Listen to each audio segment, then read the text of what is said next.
Hello and welcome back to Hammer Horror in Order, the series where we're watching the horror and thriller releases of Hammer films in the order in which they were released. Now, for a while there, we had kind of goofed up. There were some that we had skipped, and since basically December up until last month, uh, we were doing what we called Hammer Horror in Order Addendum, where we were going back and filling all those gaps where there was a handful of movies that we had missed. Now we're back on track, starting last month when we watched Cash on Demand, which we like to go here on the channel and go check that one out. That was last month. So now we're actually now up to the year 1962, and specifically up to the month of June 1962, where Hammer had two horror movies that came out that month, and we'll tell you what the other one is at the end of this show because we're going to be talking about that one next month. But this month we watched, and now we're going to be talking about Night Creatures, aka Captain Clegg.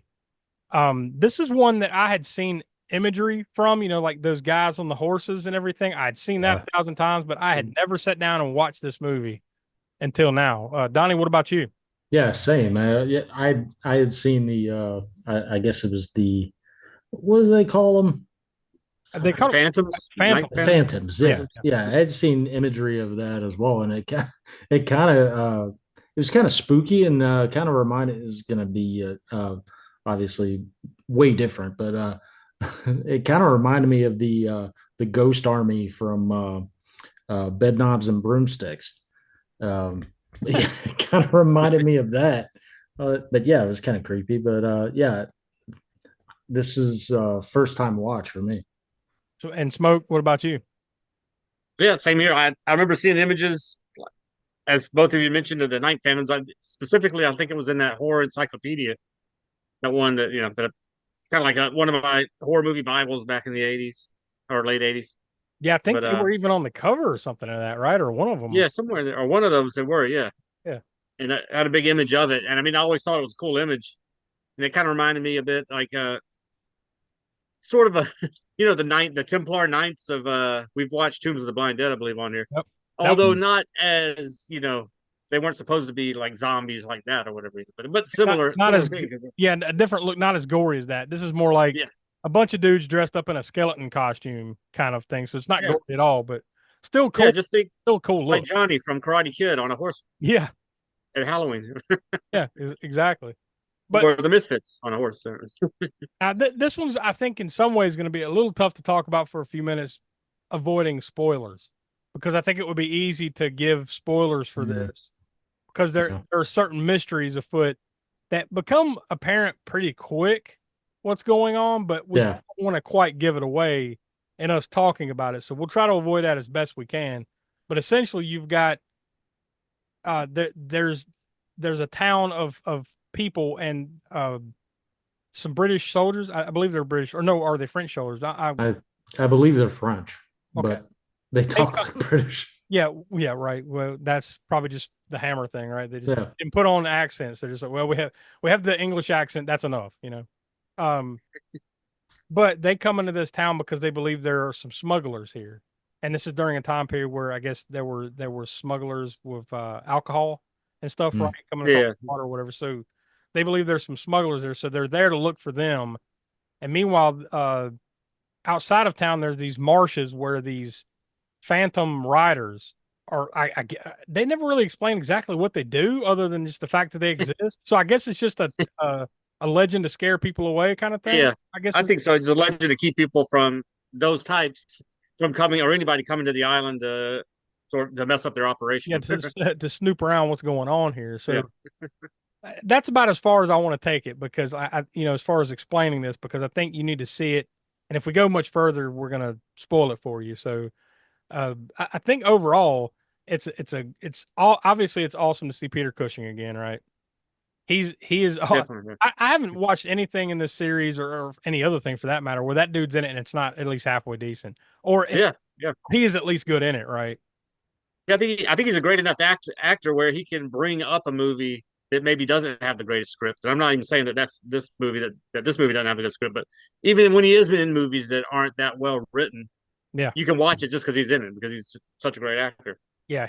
And he definitely adds gravitas to this, right? Like he adds another layer because Mm, you could have got anyone else really to do that part that he has in this movie, but he just takes it up another level. It's like yeah, you just know you're seeing like one of the best at yeah. work here in this movie. And And he's able to turn on and off his various, without going into details on plot and script and all that stuff. And he's able to, he's a priest. He's a priest in the movie, and that's not giving anything away. But yeah, so he's doing his sermon and everything, and he's one way, and then after the sermon, when he's talking to people in the town versus him talking to the soldiers, he's he's a different person depending on who he's talking to. So yeah. And there's a couple other noticeable faces, character actors like Patrick Allen, Yvonne Romain, as the young girl, the younger attractive woman in this movie, Imogene. She was in God, there was another one that we did not long ago that she was in here on the series. Oh, The Curse of the Werewolf. oh yeah, yeah, Came yeah, out, which yeah, came out the year before this movie. She was in that. And in that same movie, Oliver Reed, yeah. ironically, the guy that plays her love interest in this movie. He was the main guy in the Curse of the Werewolf, right? He was Leon, the Yep. guy that was the werewolf, right? In that Yeah. movie. So, Yep. so you got him in this one. So like, great cast. Peter Cushing carrying the load, but it's a well written movie. Awesome, awesome actors in this movie, and I think it will result in our group rating that we highly recommend it. What we do here on Hammer Horror and Order is we come together beforehand and we give it a 0 through 5 rating. So basically our star rating, except we just give it hammers, right, instead of stars. So for this one, we came together and we decided to land on 3 1/4 hammers. So that really puts it a little bit higher than here lately. We've had a glut of 3 hammer movies just last month, right? But this Yeah. puts Yeah. it into a higher bracket, a higher tax bracket, if you will. Like this, this basically means it's a top 5 movie that we have watched so far, because there's only 4 movies that got higher, and that was The Curse of Frankenstein, Horror of Dracula, The Revenge of Frankenstein, and The Mummy. Going well, we'll go through some roller coaster ups and downs or whatever. And I think we're gonna get some more ups. We went back and had to do the addendums, and a lot of those addendums you could argue aren't necessarily fully 100% dead on horror. They had horror elements, of course, which is why we had them on the show. But I think some of those were a little bit weaker than what actors weren't there. Maybe Peter Cushing or Christopher Lee or any of the major Hammer actors weren't in a lot of those movies. A couple of them did maybe have Peter Cushing or one or the other of Hammer's Yeah, stable of actors. But yeah, most of those ended up being thrillers, and they didn't have, like yeah, you said, a lot of no Cushing and Lee, or at least minimum Cushing and Lee, yeah. stuff like that, right? So Some I of them, think, quite a few of them didn't have the Hammer directors either, like Terrence Fisher. I mean, some of them did, but yeah. most of them didn't have like a big name like Terrence Fisher attached to it. That being said, this one was a little different on that side of it. Yeah, there's Peter Cushing, but this was directed by Peter Graham Scott, who I don't believe we have seen any I of don't, his stuff. not a familiar name to me Like, in relation to Hammer. yeah, I don't believe we've seen anything from him yet, at least, right up to this point. And the screenplay was written by Anthony Hinds, who we have seen from stuff from him, but he didn't write for whatever reason, he didn't use the Anthony Hinds name on this. When you look at the credits, it says he wrote this as John Elder. So I don't know exactly why he changed his name for this one, but he did the screenplay for this.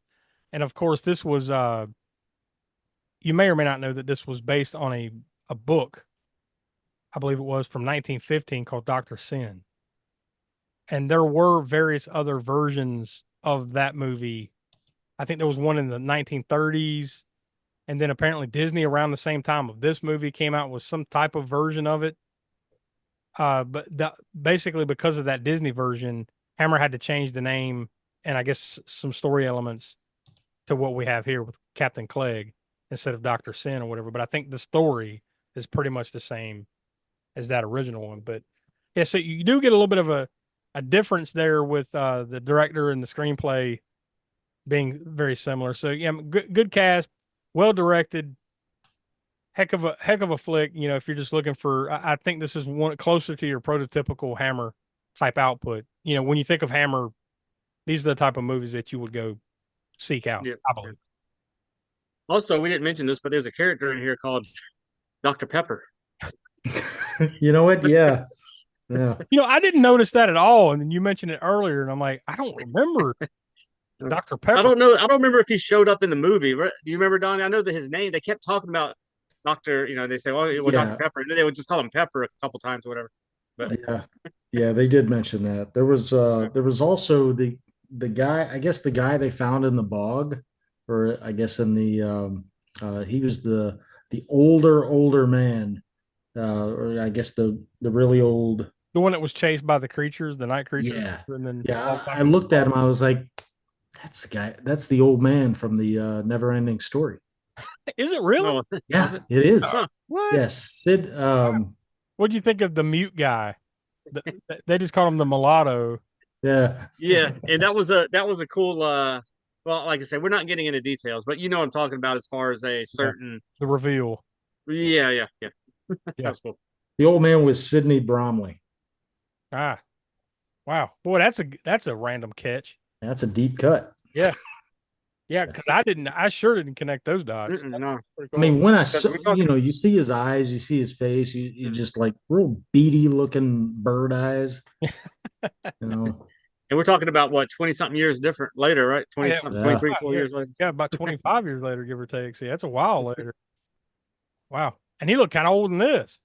yeah. I was like, there's no way that's him. Yeah, must have Nope. been a good makeup job. Yep. Well, there you go. We'll leave it there. Now we teased off the top what we're going to be talking about next month, because next month we're going to be talking about, and I think this will be a little different. We're going to be talking about the Phantom of the Opera from 1962. And this, the reason I mentioned it with this one is because they pretty much came out at about the same time. I think here in the US or maybe in the UK, they were released together. It was like a double bill of Night Creatures / Captain Clegg with the Phantom of the Opera. So I have seen, dude, there's been like, it seems like dozens of film versions of the Phantom of the Opera. I have seen other versions, but I've never seen the Hammer version that we're going to watch next month. So this will be interesting. And Donnie, I'm sure it's going to be right up your alley, because pretty sure there's some musical stuff going on here. I am less than enthused. Hey, look, it's Hammer. They haven't truly disappointed us yet. Right? So there's hope. There's hope that it'll be good. Yeah. We'll see. Because I'm not the biggest musical guy either. So I don't know. You like the apple. yeah, shit. All right, that's enough. That's a bridge too far there, buddy. That's yeah. You like cats. Yeah, no, I absolutely did not. No. Don't you dare put that out into the universe. Well, that's enough. So come back next month for the Phantom of the Opera, and stay tuned here to the YouTube channel for all the other cool series. We got Video Vortex going on, Grindhouse Gutter. Those are always cool. And of course, the All American Spook Show podcast comes out every Monday at 6 p.m. East, wherever you get your podcast, or right here on the channel. So please hit subscribe down below, click the bell to be notified and all that jazz. And so that way you don't miss a thing. So for Tiana and Will, who couldn't be with us, Donnie, the Professor Smoke, I'm Josh. We are the All American Spook Show, and we'll talk to you next month.